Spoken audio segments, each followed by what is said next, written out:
Welcome to the Construction Disruption Podcast, where we uncover the future of design, building, and remodeling.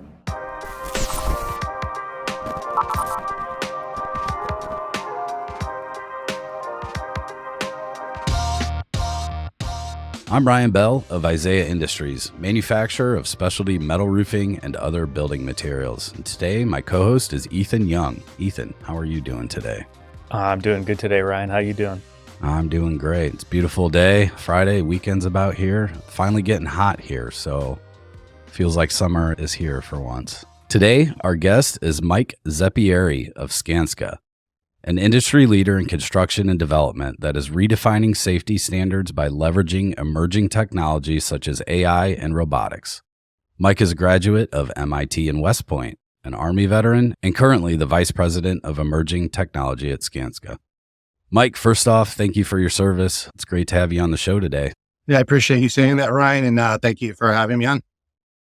Well, let's jump right into it here. Before we get into the tech side of this discussion, I'd kind of love it if you'd tell us a little bit more about yourself first. I read through your bio on LinkedIn and I really liked it, and it kind of resonated with me in a lot of ways. So could you tell our listeners a little bit about you and how someone with advanced engineering degrees and an MBA also has a passion for the arts and creativity, and why you kind of feel like they complement each other? Yeah, absolutely, Ryan. It's a fun place for us to start. So I would say, and you already covered this in the intro, there's really three aspects to my personality, and on paper, they would seem to maybe contradict one another, but I actually find that throughout my career, they've complemented them quite well. And I would say my career path hasn't really been linear. It's been more monkey bars. So my background and just kind of how I'm wired has actually served me pretty well, given the path that I've chosen. So there's obviously the military aspect of my background. And, it's funny, there's been a lot of articles over the last 10, 15 years about how corporate America has shifted from command and control to like a more decentralized structure. And, how I think there's a perception that command and control is naturally kind of bureaucratic. It's micromanagement, it's inefficiency. You don't get to empower people. And while some of that is true, I think we, in many ways, have thrown like the baby with the bathwater in terms of losing some of the benefits of command and control, which I learned in the Army and greatly appreciated, which is the need for predictability, the need for consistency, the need for discipline, the need for clarity of purpose. We call that commander's intent.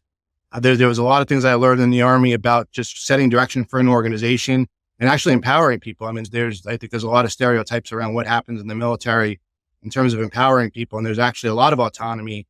The military wouldn't function as an organization if it wasn't for autonomy. So that part resonated very strongly with me at a very young age, that need for kind of process, discipline, structure. And I like all those things. And I think those things allow me to be effective as a leader in a global company. The engineering mindset, with that comes the discipline of just using facts and data to evaluate things. There's a little bit of a structure to the engineering mindset, but I'm also a big fan of lean thinking and systems thinking. So the Deming cycle, the plan, do, check, act. A lot of people can do the planning and the doing, like especially in a technology role. It's really easy to get excited about technology. It's really easy to go take it out on a job site and play with technology. I mean, that's fun. The hard part is the check and the act, actually validating that what you're doing actually achieved value or delivered value to your stakeholders. So that part of definitely part of the wiring of my thinking. But where the artistic side comes in, which was your question, which one, it surprises people. So people see my resume, they see Army, MIT, they think, okay, he's a rigid thinker, he's disciplined, he's structured, he can get things done. And like all those things are true. But then I surprise them when the creative side kind of comes into the equation. So I'm going to use this moment because I think it's important to recognize your mentors. I've had a lot of great mentors in my life, but my artistic journey started in middle school. It was with my art teacher. His name was David Gammons. He has since passed, but probably had as much of an impact on me as a person as my own biological father in terms of kind of shaping my thinking and kind of view of the world. And I have a very specific moment that I shared with him that I think is applicable to this conversation. So I enjoy painting still lifes, but I was very rigid in my painting. Like I was trying to literally capture everything I was seeing in front of me. So if I saw a reflection on the surface, that meant I had to throw that color on the canvas and replicate it. And as a result, I wasn't achieving realism in my painting. It was like, it was very stiff looking. And I actually have a photo of him and I standing together where he was giving me coaching on my still life. And the advice he said is, when you're trying to achieve realism, don't open your eyes, squint your eyes, because what you're trying to do is capture the essence of what you're seeing, not literally replicate everything you're seeing. And it really kind of changed how I approached art and kind of flush out some of the rigidity in terms of how I was approaching it. And a couple weeks ago, I had the opportunity to bring my family to Paris for my daughter's spring break. And both of my daughters are now artists as well. And we were standing in the Louvre and I said, okay, now stand back and look at this painting and admire the photorealism of it. But now let's get close to it and look at the imperfections and the brushstrokes. And you start to see kind of the human element that achieves that perfection, that it's actually imperfection that's achieving the perfection. So where I'm going with all of this is like the artistic thinking is one, in the artist community, people aren't judged on the merit of their idea, right? You appreciate art as the reflection of what the artist is trying to convey. So in an innovation setting, when people bring ideas to me, my engineering mind doesn't kick in terms of trying to filter out why it's a bad idea. I appreciate what they're bringing as the creative process. And I say, you know what, even if it's not a good idea, even if it's not aligned to the business, there's an intent behind it. Like, what is their artistic intent and what they're trying to convey? And what I often find is that I learn more from my people and my coworkers by understanding the intent of what they're doing, like more of the creativity side of it than like the hard kind of engineering side. And I think the other thing that I have brought in from my creative side is, like, in an engineering kind of world, people are very hesitant to bring half-baked ideas up for feedback from their peers. Like, it's like you want to have something fully baked before you bring it in for input. And I am the exact opposite. Like I really enjoyed the creative process. My art teacher, Mr. Gammons, and even other students, like he would bring other students before the painting was done to provide feedback. And that makes you very vulnerable. Like sometimes it's hard to receive that feedback, but you don't get better as an artist if you don't receive that feedback around technique, around process. So for me, when I have an idea and it's half baked, I will bring it into a meeting and I will just throw it on the wall. And I've had managers throughout my career get surprised by that because they, again, the military engineering side of me, they expect, well, he's only going to have ideas that are fully baked. And I'll bring something in that's half baked and say, here's a piece of clay. I don't know what I want to do with it, but I think we can make something. And then like when other people engage with me, like that's probably like my favorite moment, like the innovation process is like that kind of creative process. So I would say like I know it's like kind of a long-winded response to your question, but like that's how like the artistic creative side of me has kind of changed how I think it made me more effective in like the innovation and engineering world. That was an excellent explanation, and I'm glad you went into all that. I find all that fascinating because I'm kind of the same way. Math was my favorite subject in school. I was in advanced calculus classes. I also loved art, but the world tells us that those two things don't go together. And when I went into college, I went into graphic design. And I wanted to take math classes, and my counselor was like, the graphic design students don't take math classes because that's a different side of your brain, right? That's always baffled me. And I always thought I was like a weird anomaly that found enjoyment in both. But so it was cool. I was excited when I read your LinkedIn bio, and I was like, cool, I'm gonna get along with this guy. Great. So thank you for explaining that. So let's dive into Skanska a little bit. What exactly do you guys do, and how does it affect the construction industry? That's a great question. So I like how you phrase that question. Like, how does it impact the broader construction industry? Because at the end of the day, you want to have impact. I mean, at least for me, it's more than just showing up to every day and having a job. So what brought me to Skanska and what I love about Skanska is I've always wanted, like for me, like job fulfillment is always working in a job where there's a higher purpose. Like I need to work for organizations that have higher purpose. Like I need to feel like that I have an impact on society and in the world at large. And what I love about Skanska is, one, because it's a global company. It's headquartered in Sweden. It's a global construction company. So one is, being stationed in Germany and living in Europe for a number of years when I was in the Army, I gained an appreciation for how European companies live their values. And what I mean by that is I feel like in Europe, they do a really good job of recognizing the importance of work-life balance. And we're starting to get that in the United States. I mean, you definitely see it in, especially once, kind of Silicon Valley came into prominence and the tech industry kind of changed what corporate America looks like. We're starting to get it in the United States, but I really appreciate the opportunity to work for a company that truly lives its values. I mean, Skanska puts care for life very high and takes safety very seriously. We're laser focused on sustainability and, the climate impact of construction. I mean, construction has a sizable carbon footprint, and we are a company that recognizes that and has made firm commitments to move the needle and trying to change that. Like, that's not just something, it's not a paradigm that we should accept. Like, we as an industry should be working to move the needle to reduce our societal and climate impact. So, like, we're a company that takes those things very seriously. We take care of our people. So it's a company that it's a construction company, but it's a construction company that's trying to have a societal impact, and that resonates with me. So that's what brought me to Skanska. I mean, the other thing that's great about this company is because we are a global company, we are very diverse in terms of our business units. So we work in different market sectors. The nature of our business in each of our geographies is slightly different, but we have a really true great spirit of collaboration across the business units. So being in an innovation role, that's phenomenal because, someone in Sweden or Finland or the UK or Central Europe could be doing something. And while they may not necessarily be solving the exact problem that I'm trying to solve, the opportunity to collaborate at a global scale is very fulfilling for me personally and very exciting. So that makes my job a lot of fun, is being able to collaborate, at global scale. In terms of like my specific function and how we're moving the needle. So I lead the emerging technology function. We sit within the strategy function of Skanska's U.S. building business unit. So within the United States, there's basically 3 business units. We've got U.S. building, which is vertical construction, U.S. civil, which is horizontal construction, and then our commercial development division, which does what you would expect a developer to do. So there's synergies between the 3, but there's also autonomy between the 3. And even within our business unit, I mean, U.S. building is in every major metropolitan area up and down the East Coast, through the South and up the West Coast.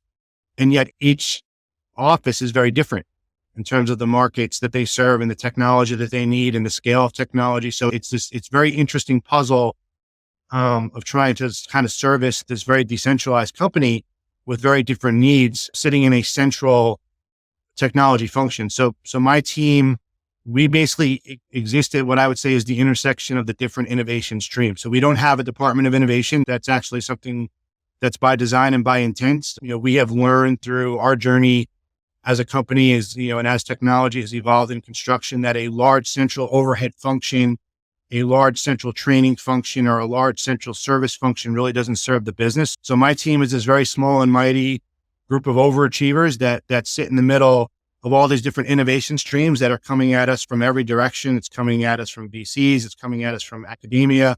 It's coming at us from startups. It's coming at us increasingly from our job sites. I would say 10, 15 years ago, people on job sites weren't necessarily digital natives or wouldn't necessarily gravitate to technology, but they are today. There's not that apprehension of technology and construction that there was when I came over, I would say, 10 years ago. So, we have innovation coming at us from every direction. And what my team does is basically evaluates those ideas or those technologies and say, okay, there's merit to it. We think this applies to solving a problem, but then we put it through and I know you want to talk a little bit about our innovation process later, which we can get into the details of, but basically does it actually solve a problem? Does it reduce burden? Does it increase productivity? Does it truly add value for our clients? So does it pass muster in terms of actually adding value to us as a business? And then the second question right behind that is, does it scale? There are some technologies that are point solutions that we will use kind of in a very applied application, but then there's others that scale enterprise-wise that we embrace as kind of our standard. So like my team basically helps guide that process, make those decisions, and then inform the investments that we make as a company in technology. Very good. Let's talk about AI a little bit. How is Skanska currently utilizing AI to enhance things like project management and efficiency and construction? So pretty extensively. So I have a very strong opinion about AI. So I should probably give that context before, we get into it. So for those of us that have been on the digital transformation journey since day one, I mean, I'm Gen X. I remember the world before computers and how things worked before computers. To me, the AI conversation is really just is the evolution of digital transformation. I mean, I remember in the early 2000s, corporations were talking about big data.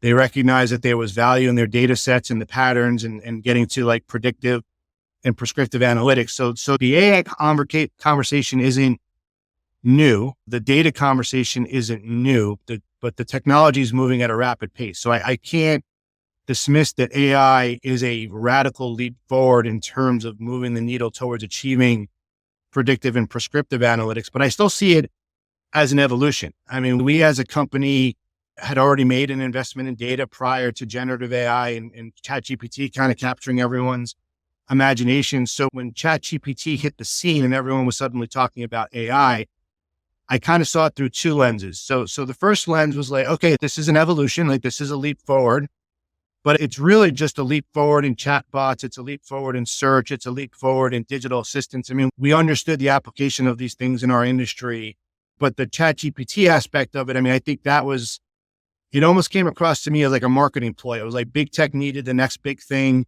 AR and VR didn't take off. The metaverse didn't take off. Bitcoin didn't take off, and crypto, tech needed the next big thing. And suddenly we had this toy, this generative AI toy that kind of mimicked human interaction, where you felt like you were getting a human response through common language queries of basic search. So my initial impression was skepticism. I'm skeptical of this. I see this more as a hype machine and not really necessarily something that's any different than what we already kind of understood and once the hype kind of fizzles, we're going to land right where we thought we were going to land in terms of how we were going to apply this technology. But then I started to play with it. And there was a coolness factor, and I'm not going to deny there's like that coolness factor the first time you do. Yeah.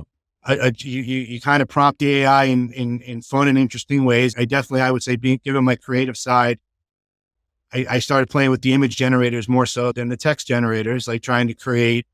I'm a big nerd, science fiction nerds, like, Star Wars, Dune, Tron, all those things. So I got all these things in my head. So blend those things and I was trying to create a LinkedIn banner for myself to kind of blend all these things with an avatar. I'm a shameless metalhead. So it's like, I put a metalhead, in a technology environment with all these different elements.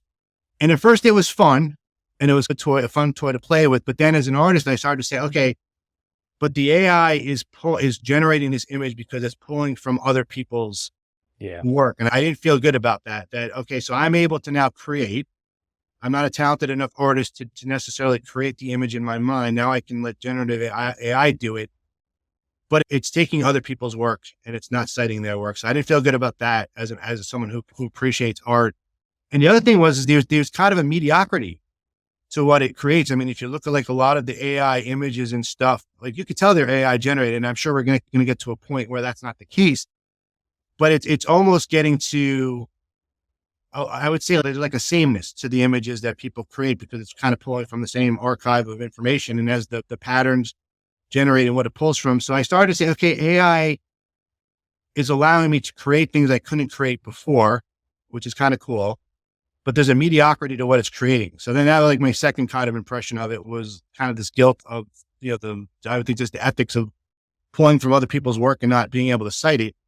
Where I am now is using it as a digital assistant. So there's some applications that I have found it to be helpful in, and I think that's where we're going to land. So like the more of the mundane tasks, the things that I would do if I had time, but I don't have time. But where my thinking is in on that is, okay, so let's take meeting transcription as an example, right? We're all in meetings.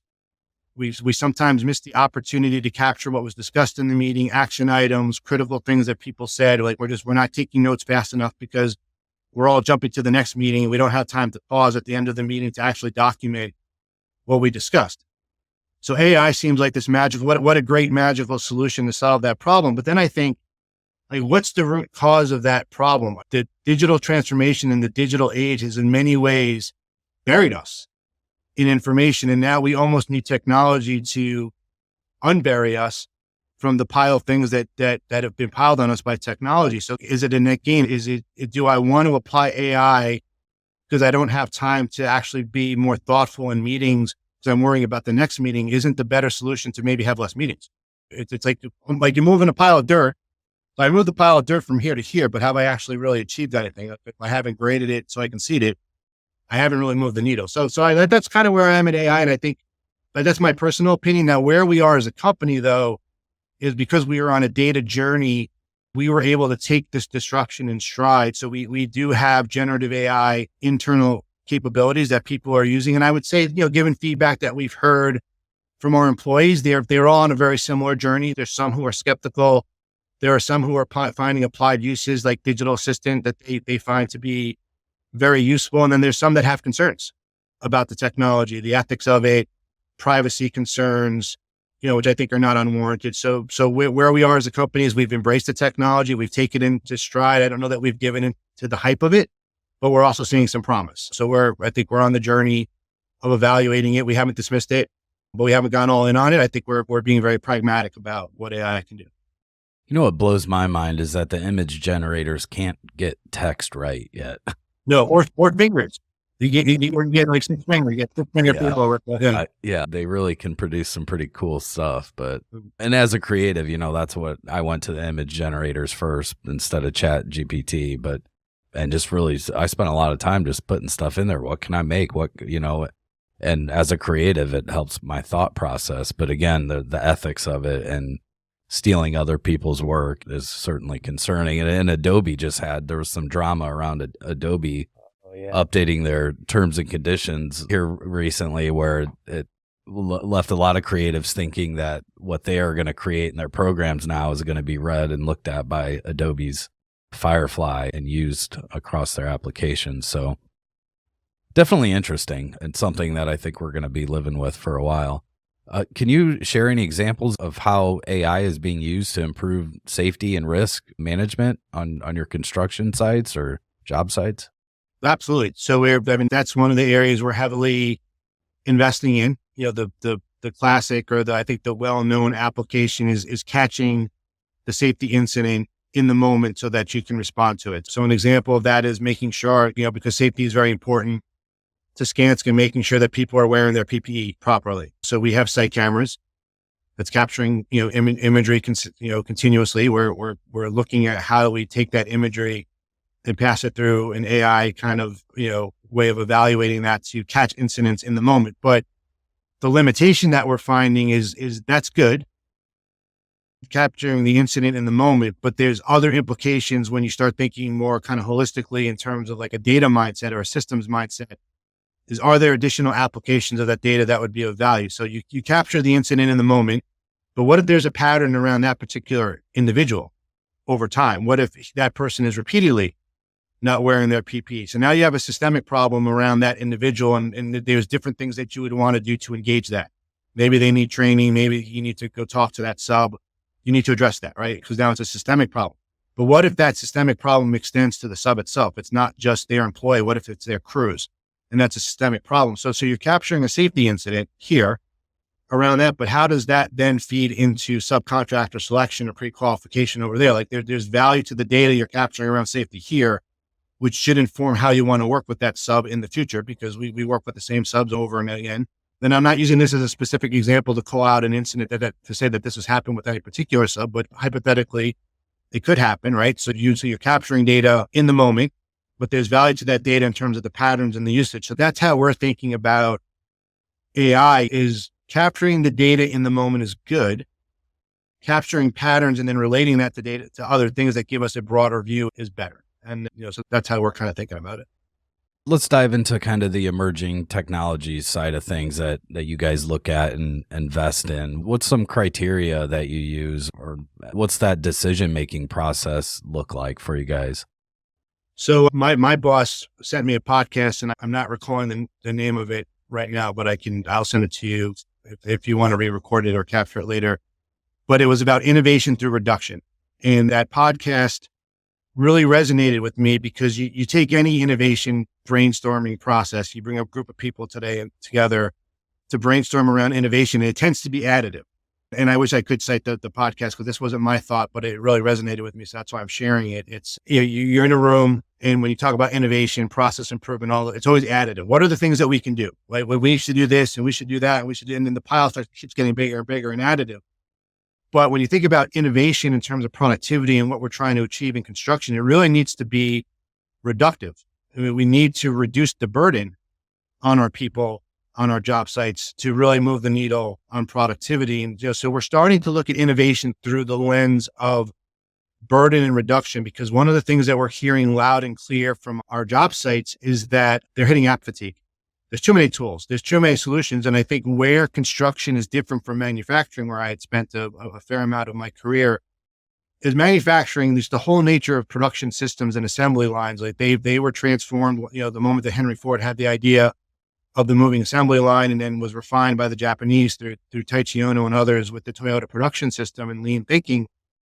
That works in manufacturing because it's repetitive and it's in a controlled environment. But construction is not a controlled environment. Buildings don't come off of assembly lines. So when you think about the scaling of technology on a construction job site, if I were to snap the line right now across our company, all of our job sites are at different phases. Some are doing site work, some are doing logistics planning, some are fitting out, some are about to close out. And if you think about the duration of how long it takes to build a job, most jobs are over multiple years. Project teams are on this kind of journey with their client to build what we built for them. So let's say we introduce a new technology that we're trying to scale, but it's applied at one phase of the construction process. At any given moment, if I were to train people on the use of that technology, we're not universally benefiting from it across the entire enterprise. There's only a percentage of jobs that are actually in that moment. But if you think about training, you typically want to train everyone at once. So let's say I choose to train a project team on how to fly a drone to do site logistics planning, but they're in fit out. They're not going to be able to apply that learning in the moment on the job, on the workflow that they're actually working on. So it's going to be out of sight, out of mind, 1 week after they've done it, and we're going to have to retrain them or revisit it. So scaling technology in construction is kind of tricky that way, and why it's different than manufacturing. So our thinking around technology is, when we think about it, is really about reducing that burden. How do we reduce the burden? Making sure that it's not additive to that burden, and also measuring values. The other, because we don't self-perform a lot of work, a lot of these technologies, the people who are actually going to benefit from the productivity gains of the robots and a lot of these other technologies is not us necessarily. It's the subs, it's the trades. So for us, it's less about us adopting the technology and more about finding the right incentives for them to adopt the technology. And I'll give you a very specific example. So we're doing a lot of testing with site layout robots. Like, we have validated the use case that a site layout robot can get to a more accurate site layout in a fraction of the time that it would take a human to do it. So we validated the use case. The technology works. The problem is, how does the technology fit into the broader landscape of just how a job site functions? So there's a lot of prep work in BIM and VDC to make the site layout work. So who's going to absorb that cost and that labor, all the prep work? Now, there are jobs in some geographies. I mentioned, like, we have a lot of disparity in terms of our markets, and our all of our different offices service different market sectors, different complexity, different clients. So in some of our larger metropolitan areas where there's mega jobs, we have the staffing to actually do that prep work. There's people that have that skill set, and the clients see value in it or want to go play in that sandbox with us. Absolutely, we'll do it there, and we can do it there. But I can't necessarily replicate that on a smaller job in a geography where that may not necessarily be the case. So, when we think about technology, and it goes back to the whole plan, do, check, act thing, making it work and validating the value isn't enough. It's validating the value, but then also saying, once you validated the value, who realizes that value? And then if you realize that value, if you look at it holistically, is it actually creating a net benefit? And then if it does create a net benefit, is someone willing to pay for that? So so when we think through innovation, we're thinking through those follow-up questions around scalability. Yeah, we get this. I had a really interesting conversation with someone who was part of our extended network, who said to me that she would love to see more kind of enthusiasm for technology and curiosity for technology. Like, could we as a company be more enthusiastic and curious? And that's important. Like, that's the first step. Like, you absolutely need to have a curiosity around innovation, a willingness to try new things. But there's also, I think, sometimes a confirmation bias in people who kind of gravitate to technology. It's like, I like technology. I'm going to go test the technology. Testing the technology validated that I like technology. But we have to ask those hard follow-up questions. Does it scale? Does it align with our business? Can we deploy it as a service? Are people willing to pay for it?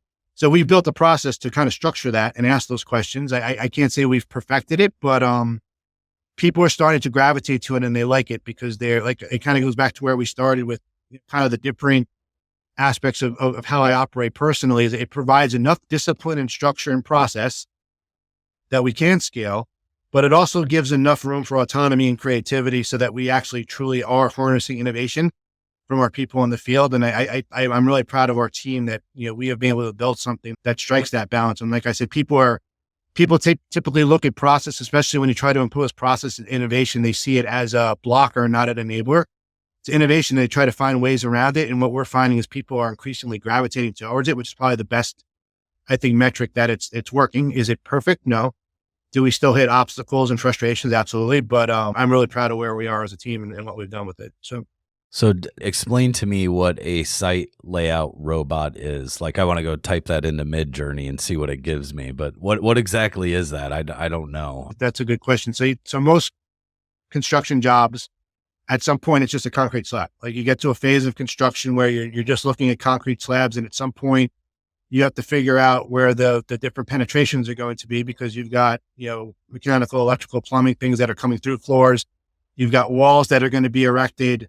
You've got carpentry that's going to be done. There's a variety of tasks of, like, basically, think about if you've ever built a Lego set, the steps, those initial steps, like you've got the kind of the slab, the base plate, and you're starting to put those initial blocks down, which are the foundation upon which everything else is going to build. And then eventually you have walls and you have partitions and you have piping and you have utilities and all of these things that kind of go through. So layout is the process of literally using chalk lines to create the lines that, so if you have a set of drawings, engineering drawings, architecture drawings, they tell you where all those things are going to be dimensionally accurate, because there's tolerances for all those things when you're building a building. Mm-hmm. So someone has to provide guidelines to help the people that are going to build those things to know where to install the wall, where to put the penetration, where to drill the hole. So that's what site layout does, is it's through chalk lines and, within tolerances and precision, lays everything out for you. So, tells you where to put the Lego bricks. That is a time-intensive process to do manually. And just the nature of even just snapping the chalk line, you lose a little bit of accuracy just through the means and methods of doing that manually. So the idea of site layout is, think about putting a printer on a set of wheels that's talking to a station that tells it where it is, or geolocates it, and it's telling the robot, drive along this, and as you're driving, paint the line. So instead of doing the chalk line, it's painting the lines for you. And what's cool about the robots is they can do other things like add annotations. They can add QR codes, which allow you to then link to other things, like if you want to pull in other contextual information. So the site layout is actually a very intriguing use case for us, because it allows us to do these other things. It ensures accuracy. It's less time consuming than doing it manually. But the question is, we don't self-perform that. So there's, like, the questions we have to ask about the site layout is, okay, so I don't self-perform site layout. I'm paying a sub to do that. Well, when I sign a contract with a sub to perform that scope, isn't quality expected? So do I really care how they get there? I'm paying for the quality. And if there isn't the quality, then there's a means through claims and other things to get, compensation for that. But then the other question is, don't we want them to achieve first-time quality? So don't we want the site layout companies, rather than dismiss it as taking away a human job, recognizing that you still need the expertise of what it takes to do a good site layout. So we haven't replaced the human, but could the robot augment the human to ensure that when they are on site, the quality of their work, they're achieving first-time quality the first time? We all know that there's a resource constraint in construction. We don't have enough people in the trades. So does this allow the trade partners to actually increase their bandwidth, because now you're augmenting the human with the robot? So instead of it taking them 3 days to do a layout, they can do it in an hour. But you also have to think about it in terms of the value chain. So that all sounds good on paper. And that's, you talk to any of the site layout companies, that's the use case they will tell you. Like, they'll tell you that's the value. But you also have to recognize that there's a lot of prep work that has to go into making sure that the robot knows where to go and knows where to print the line. So if you're willing and able to do the prep work, and you're willing and able to compel the subs to see the value in embracing the robot, then you have a path to realize value with the technology. Very good. Thank you for painting that picture for me. I know what it is now. Yeah. Very well explained. What about VR and AR? Are you guys doing anything with that on your projects? What are your thoughts on those technologies? We are. So this kind of goes to my comment on scale. So they have a place in our industry, but I don't see a world where those devices are universally ubiquitous, the same as like an iPhone is. Like, I don't think they're ever going to achieve ubiquity. I think they have a place. But if I go to my desk right now, we have our grave, like in our cubicle row, we have a kind of a graveyard of like technology that didn't work. And most of the stuff that's sitting in that pile is AR and VR devices. The reason being is, one is the pace of the technology. So the obsolescence of that technology is moving. That tech is just moving very quickly. So just the form factor. Where augmented reality goggles were even like 3 years ago. What I mean by that is the weight of the battery pack and where it sits. The technology is evolving. Like the early iterations, like you would feel the heat of the battery pack because it was sitting on your head and it had a weight to it. So it would kind of tilt your head and it was very uncomfortable. So they weren't really practical devices for long duration use, but the technology has moved very rapidly. So we're not yet to the point where this is my AR device, where as unobstructive as a pair of reading glasses. Eventually we'll get there, but until we're at that form factor, I don't think you're going to see it being used universally. But there are use cases where we have found it useful. But it goes right back to the site layout example. The conditions have to be the stars have to align. The conditions have to be right for the application of those technologies. So an example of where AR we are finding to be very useful is when you have high density MEP configurations and you're trying to coordinate around those. So think about, any industrial space where you have exposed ceilings and you can see the pipes and the ducts and all the different runs of the MEP utilities. There's some that literally all kind of sit on 1 or 2 dimensions. There's not a lot of complexity. You might look at it and question, well, why did they move that duct around that pipe? That didn't seem efficient. And there's kind of the nature of construction as things come together in the field, when you coordinate things. But by and large, most jobs, the office I'm in right now, I'm looking at our exposed ceilings. I don't need AR to coordinate that. They can do that with the BIM model, with somebody kind of navigating on a screen, driving it and kind of guiding people to kind of talk through it. But what we have found is that for really complex stacks where there's a lot of density, having somebody drive and kind of try to find the view that's helpful to everyone isn't as useful as putting them all in an AR or even a VR experience. That's actually a more intuitive interface for navigating a 3D environment, because they could put their head kind of literally see what they would want to see if they were getting on a ladder and doing it themselves. It's just more of a kind of intuitive UI for kind of experiencing space and interpreting space. So for those use cases, we're seeing a lot of value. The other use case where it's kind of we're not sure if it's going to be AI or AR that's going to solve it, but it's really ensuring the quality of installed work. So making sure that what's built actually matches up with the drawing. So for progression tracking, for quality checks, there's the idea of projecting the model on what you're seeing in front of you to ensure that what was built is lining up with what was planned. So we've had applications where that works very well and people seem to like that. But on the other end of the spectrum, so that's in the built environment, but on the other end of the spectrum where we're seeing a lot of value is also on informing design. So think about, and it's not for every market sector, but when you think about fitting out a space, and the classic example is, let's say, an operating room. Doctors and nurses have a very specific, they understand the space and what that space has to do for them. They know where the operating table is, they know where the lamp is, they understand the different things they have to plug into the air and the water and all the different things that are along the wall. And I'm not a doctor, so I can't speak in specificity around all those things. But a doctor or a nurse knows how that layout should be. Even think about something you're building for yourself, like cooking. You have a process, right? You have a preferred way of how you prep the ingredients, how you cook things, so same with a doctor. So using VR, if you put them in the space and you show them the design, here I, as the architect or the designer or the engineer, this is what you told me the requirement was, which typically is articulated in text and documents. But now you're seeing it. You're physically seeing what it's going to look like. And you can receive feedback from the people who are going to use the space where they say, you know what, if you put the table over there, that's actually a problem because I can't get to it from this side when I hook up this, or I'm going to be bringing in additional devices on carts that you don't see in the design because they're not physically part of your process, but we have all this additional equipment that I'm going to bring in. Where am I going to put it? So using VR as part of the design process and the fit out process, we're similarly finding it to be very beneficial, because if you think about that, right? So at the end of the day, you ultimately want to build the space that the owner needs. And eventually those things are going to flush out. The last thing you want to do is build a space and then have a client come in and say, well, that's wrong, or that's not what we thought, because now you're talking about rework. So there's a value to being proactive And it's the translation of, like in manufacturing, they do this very well, like design for manufacturing. Like, so when you design something that's going to be built, the people who are actually going to be on the shop floor or understand the manufacturing process have an opportunity to influence the design so that the thing that you're designing can actually be built at scale. We're getting smarter about design for constructability. So can we use technology to prevent rework downstream? So there's an investment we need to make upstream in terms of data, in terms of information, in terms of partnership, and even contractually how we engage with our partners. There's contractual implications, just how construction is done, that create limitations that don't exist in manufacturing. But I mean, that's honestly where I am most excited about technology.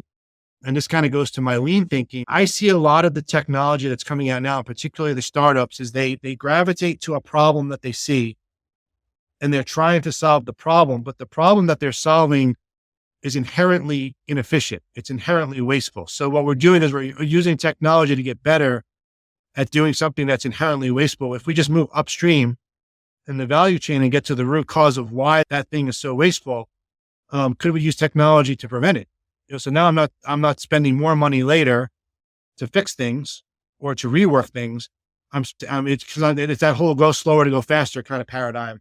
I'm moving upstream, spending more time in coordination. And I think that's where the data, BIM, VDC, AI thing is really going to move the needle on construction. Is we can get better and smarter around constructability and planning, then everything downstream becomes very fluid. And you'll appreciate this, given your background, Ryan, in kind of prefabrication, it opens up the door for now moving more of the construction process into a controlled environment. So if I'm doing the planning up front and I'm coordinating things up front, I am now finding opportunities. I'm never going to be able to get a building to come off of a job site, but I can get components of a job site to come off of an assembly line, MEP stacks, wall assemblies, things like that. So that's where I'd love the industry to get to.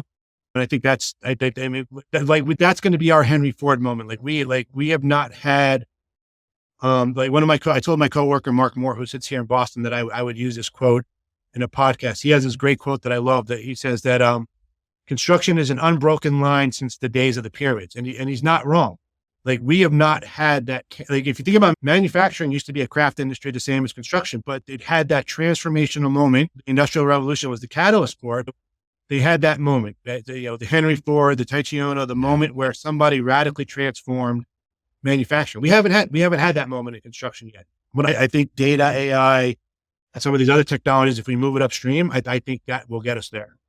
You guys doing anything special or specific to address the skills gap or the labor shortage in the construction industry?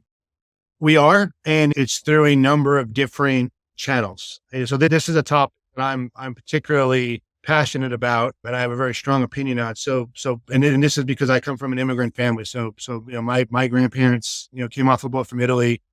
They were college educated, and so my family story is weaved through the trades of New York City. So, and I have a lot of kind of pride, when my dad, I remember as a kid, we'd be going down to New York for the Rangers game, and on our way down to Madison Square Garden, your grandfather worked on that, your uncle worked on that. There's a pride of being part of the American journey, but also I think a pride of being in the trades. I remember the community that I grew up in New York, not a lot of the moms and dads had white collar jobs. People were plumbers, they were electricians, they were carpenters, they were, that was the foundation of the middle class. So I feel like at some point in pushing everyone to get college degrees, technology kind of created this, suddenly this opportunity for work-life balance. And, I'm a hypocrite in some extent, right? Because I'm in a white collar job. I'm on a job site every day. Although the Army was like that, I think that's what attracted me to the Army. And I do miss that, just the energy of just being out in the field, doing things with your hands. I enjoy that personally, and I get a lot of fulfillment from that. So to me, it's we lost our way pushing everyone to get college degrees, in diminishing the importance of people in the trades and even the fulfillment that you get from the trades. But also you have to look at construction does not have great work-life balance. There's a reason why people have also gravitated to office jobs, is because, it's nice to be able to get home in time for your kid's soccer game. I coach my daughters in soccer. I probably wouldn't be able to do that if I was out on a job site. It's we have put an increasing burden on our construction people out in the field. The days are getting longer. The timelines and the expectations around what it takes to build something have been compressed. it's putting a tremendous amount of pressure. People just, as a result, people just aren't attracted to construction anymore. So, but I think there's still a lot of fulfillment to it. I mean, construction is still the last of the great trade industries. You can't outsource it. It has to be done here on site. I think it kind of weaves into the whole kind of migrant conversation. I mean, like the construction trades have always been, that's where migrants, the whole kind of immigration, journey of America and the melting pot is largely driven through the trade. So like, I see the trades as the pipeline of solving not just construction challenges, but also broader societal challenges. I have a great deal of passion about attracting people to construction. So, but how do you do that? How do you get kids like my kids, right? Who have had devices in front of their faces from the day they were born and like to say, they don't go outside and play and kick the soccer ball around like I used to do. I have to force them to do that. They gravitate to the technology. How do you get people that are now digital natives and live in a digital world to get excited about construction? And I think that's where technology might be able to help us. So augment them with robots, augment them with drones. Like suddenly there's an excitement to technology, like there's a technology aspect to building things in construction that I think is very enticing. So that's the first thing. And we're exploring that as a company, through communities, through trade partnership, through trade mentoring. How do we do that? So that's the first avenue. The second avenue, and this is something we're very passionate about as a company, is how do we improve the quality of life for construction workers? How do we reduce the burden, the physical burden and toll of construction? If you look at the opioid crisis, the suicide epidemic in construction, a lot of that is attributed to the work-life balance implications, but also just the physical toll of construction. I don't know if either of you have done any, overhead work for any extended period of time, but it blows out your shoulders. Yep. It blows out your upper back. It has implications. So that's where technology can help us. So instead of putting somebody on a scissor lift, and they're doing overhead work all day, could we use exoskeletons to reduce that burden? Like, could we have robots perform that work? You're not taking the human out of the equation, but you're augmenting them to reduce the physical toll on their body. So that excites me. The other thing is creating pipelines into construction for our underserved communities. Like I am very passionate about helping veterans find paths into construction. I think construction is a wonderful place for veterans. One is because there's a similarity and familiarity.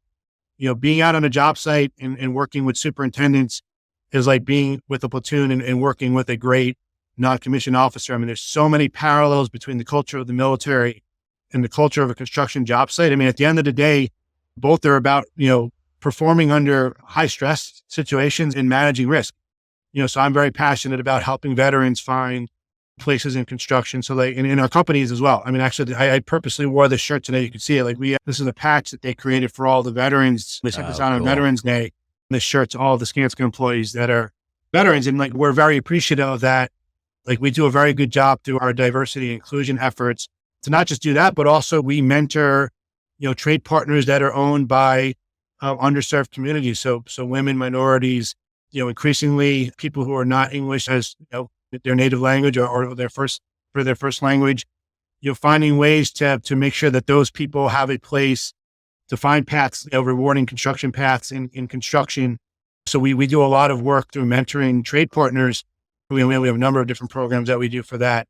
I've personally actually taught classes that we've given to some of our minority and women-owned businesses. And it's such a great opportunity to kind of give back to the communities we serve in and also kind of expand the bench, because a lot of the talent and a lot of the capability that we need for our industry resides in those communities. So we would be negligent not to tap into the diversity of that to kind of solve the resourcing issue. And then lastly, we're doing a lot in recognition of making construction more approachable for women. If you look at any of the trades, they're still predominantly men. And if you think about what are the things that are barriers for women to work in construction, I've become more in tune to this because both of my daughters are, pretty serious athletes.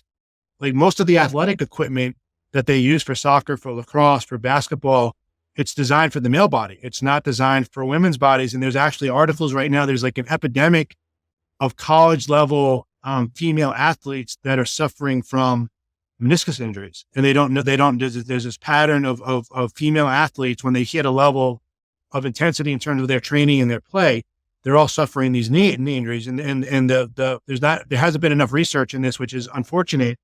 to solve the problem. But I think the hypothesis is that it's because the shoes that they wear and the equipment is just not reflective of their bodies.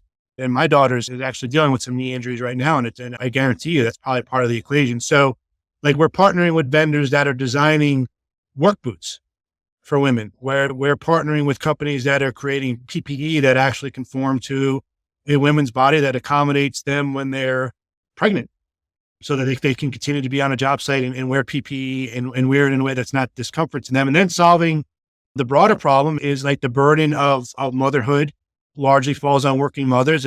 But job sites require people on site. Like, so how do you create an environment on a job site where someone could choose to be a field construction worker and also choose to be a mother? Because mothers still kind of bear the burden of childcare and all those things. And how do you create programs that accommodate for that? So like we're looking at all those things as a company, and it's like, that's what makes me proud to work for this company, is because in trying to solve the workforce problem, we're not just kind of looking at technology as a way to replace or fill that void. We're looking at, can we use technology and innovation to augment our workers and bring more people, make it more of a people conversation and not a technology conversation. So, and if I'm rambling on this for a long, it's because I'm really passionate about it. And I'm actually very proud of what our company is doing in this space. Well, you should be. Yeah, you should be. I was going to say, it kind of ties back, obviously not quite the same, but when you made that earlier point about AI, like going back to the root of the problem instead of trying to just kind of put a Band-Aid fix on it, Same thing you're talking about here, just how can we look at this from a holistic view and see like what can we do to improve it in these different areas, not just, well, let's just automate this or, use the robots here. So I think that's definitely in line with what you were saying earlier. Yeah. I mean, it's really about being, it really comes down to being like very inclusive. It's like you're planning a meeting and you fail to kind of accommodate for vegetarians, like in the menu. So, I mean, it's like, it's thinking about everyone that's going to be in the room and trying to make and thinking about everyone in the room and also thinking about who's not in the room. I would say like, that's like where we have really moved the needle on innovation is the people that care about innovation will gravitate to it. But then you get a little bit of groupthink. And sometimes you have to pause and think who's not in the room. And I would say we have gotten the best outcomes when we bring in the people who typically are not in the room and get their perspective, because it's really kind of expanded our thinking around how we solve problems for our company and as an industry. Well, thanks so much, Mike. This has been great. We're really thankful for the time we've had with you today and everything you've shared with us. We're close to wrapping up what we call the business end of things. Is there anything that we haven't covered yet today that you would like to share with our audience? Yeah, I actually, Ryan, where we started, which is, my appreciation of your stack behind you and our kind of shared love for music. So there was like another analogy I wanted to use around like kind of how I think about technology, and it's very centric to music. So my parents were both shameless hippies in the 60s. I think their first date was they went to the Woodstock documentary, the movie. So like my parents have seen the Rolling Stones at their peak, the Beatles, Cream, like all those bands. Like my dad's a huge Clapton fan, Beatles fan. So I grew up around music, and my dad didn't have a lot of money, but the one thing my father always would invest in was a good audio setup. Like he had the full stack and the speakers. And when cassettes came into being, and we started going on road trips as a family, and they had their first cassette player in the car, my job was to create the playlists for our family trips. So I would literally record from the vinyl to the cassettes. And why I'm sharing this is like with physical media, it wasn't just about creating the playlist. Like that there's something like, as I'm telling the story, like I can just like in a matter of seconds do that digitally today. But there was imperfections in like the recordings, and you'd get the pops, but yet going through that journey, because I couldn't digitally skip around very easily, it forced me to kind of experience the albums as they were designed and intended by the audience, by the artist. And as I sat on the floor listening to music, I would open up the cover and I would read the liner notes, and I would explore other aspects of what the artist was trying to convey through the music. And I got very interested in like the art, like the album covers. I love album covers. I miss the days of when you could open up the cover and kind of flip through and like have this experience. It wasn't just about the music. There was an experience. And I similarly kind of miss going to record stores, and they typically, musicians were the people that worked there, and you'd find someone that worked there that shared your interest, and you'd spend the Friday night with them kind of exposing you to new, like that's how I discovered most of the bands that I love today. was on a Friday night hanging out in a record store with some dude that played in a band and was passionate about the same music I was. So yeah, so we moved everything digital, right? And we've got the convenience. I can create a playlist in a moment. I certainly could search and maybe experience genres, from across the globe. So, I mean, digital has opened up some things, but we've lost something too. Like, I feel like we've lost like that human connection, like that the joy of discovery and exploration. Like there's the urgency that technology brings, right? The speed of being able to do something quickly so I can get to the next thing, that you lose the opportunity to kind of savor the moment. And how I kind of apply that to like my role in a corporate function is like, so let's apply that to data, right? It's very easy for me to now pull together a whole bunch of spreadsheets, model it in Power BI and visualize the data. But there was something about the journey of discovery back in the day when you had to manually tabulate the data and explore the data at a slower pace, as you started to see things that you just don't see when you're moving at a rapid pace that technology enables. So there's that. I guess where I'm going with all of this is, while like productivity always seems to be the selling point for technology, and I think that we laser focus on productivity, the ability to churn things out. And it kind of goes back to maybe my earlier comment about the mediocrity of like what AI produces, is there's something about the journey. There's value in the journey. It's not just about the productivity. Like, so for me, it's how I kind of overcome that is like understanding the intent of why you're doing what you're doing with the technology. What's the problem that you're trying to solve? How does it add value? How does it fit together in the bigger picture? And I think we lose sight of those things, but they're so important, because I think you don't get to like true learning and really, I think, fulfillment from technology if you don't take the pause to kind of savor the moment, like you would an album back in the day. So I'll end there. I thought that was a fun place to go. That was excellent. Great analogy. Thank you. I think that's an interesting microcosm of like how technology has changed how we interact and stuff. Like, even like you said about making a playlist, like, and giving it to somebody, or like having it for, like nowadays, if I want to make a playlist, I just go on Spotify and make it in like 2 minutes, it'll have like, oh, you like this song, put it in the playlist, blah, blah, blah. You can do it super fast. And, you can just, there's a share button right there. You can share with whoever instantly. It's not the same as like, I don't know. I was too young for cassettes, but like I had CDs, so I kind of get that. But yeah, it's kind of a different thing, right? And like even like you said, like discovering it, that's a lot of that's based on an algorithm now. It's not, oh, hey, let me talk to this guy next to me in the mosh pit or whatever at the concert. Who else do you like? It's, oh, okay, I'll just, this is the next recommended song. Okay, here we go. I think it's an interesting reflection of how we've changed around technology and maybe how it's changed us. Yep. Yeah. Very well put, Ethan. Well, before we close out here, I have to ask if you would like to participate in a little game we like to play at the end here called Rapid Fire. We have 7 rapid fire questions. Some of them are serious. The majority are a little funny, I believe. All you got to do is give a quick response to each question. Are you up for the challenge? All right, let's do it. All right, Ethan and I will alternate asking questions. Do you want to start us off, Ethan? Yeah, I can do the first one. What's a hidden talent that you have, if you have a hidden talent? Well, we talked about the artist thing, so a lot of people don't know that about me, but that's a hidden talent that they don't know that I have. It's a good one. Question 2, what's the strangest thing you believed as a child? Oh, that's a good one. What is the strangest thing that I believed? We'll have to go back to that one. Nothing comes top of mind, but I know there was definitely some strange things I believed as a kid, but we'll have to go back to that one. Okay. I'll do the next one then. I guess you already shared one, but could you share like a pivotal moment in your life that kind of changed who you are today? Yeah, there's been a couple. I would say the moment that kind of really broadened kind of my I would say the significance that I put on like the diversity and inclusion conversation is so as a man coming, kind of exploring and navigating life as a man, you kind of lose sight of other people's perspectives.